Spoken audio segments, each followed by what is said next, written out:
നമസ്കാരം.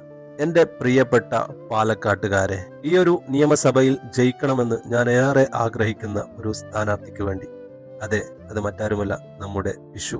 ഓരോ ദിവസം ചെല്ലും തോറും പിഷാരടി നമ്മളെ അത്ഭുതപ്പെടുത്തിക്കൊണ്ടിരിക്കുകയാണ്. ചിരിയും ചിന്തയും കൈമുതലുള്ള ഒരാൾ നമ്മുടെ വീട്ടുപടിക്കൽ വോട്ട് ചോദിച്ചെത്തുമ്പോൾ അത് വെറുമൊരു രാഷ്ട്രീയക്കാരന്റെ വരവല്ല, മറിച്ച് കാലങ്ങളായി നമ്മൾ കാണുന്ന, നമ്മൾ സ്നേഹിക്കുന്ന ഒരു കലാകാരന്റെ, ഒരു സഹോദരന്റെ അഭ്യർത്ഥന കൂടിയാണ്. സ്റ്റേജിലും സ്ക്രീനിലും കോമാളി കാണിച്ചു നടന്ന വിഷുവിനെയല്ല നമ്മളിപ്പോൾ കാണുന്നത്. വാക്കുകൾ കൊണ്ട് മാജിക് കാണിക്കുന്ന പിഷാരടി നമ്മുടെ നാടിന്റെ പ്രശ്നങ്ങളെ കൃത്യമായി കാണാനും അതിന് വ്യക്തമായ പരിഹാരം കാണാനും ഏറ്റവും വേഗത്തിൽ സാധിക്കുമെന്നതിന് യാതൊരു സംശയവും വേണ്ട.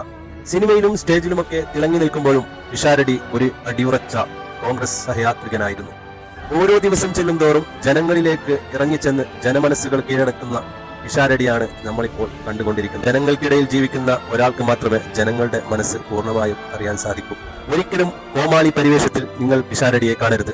വിദ്യാസമ്പന്നൻ, ലോകകാര്യങ്ങളിൽ തന്റേതായ അറിവുകൾ പല ചാനൽ ഡിബേറ്റുകളിലും നമ്മൾ നേരിട്ട് കണ്ട കാഴ്ചയാണ്. മമ്മൂക്ക പോലും ഒരു സഹയാത്രികനായി കൂടെ കൊണ്ടു നടക്കുന്നുണ്ടെങ്കിൽ പിഷാരടിയുടെ റേഞ്ച് അത് വേറെ തന്നെയാണ്.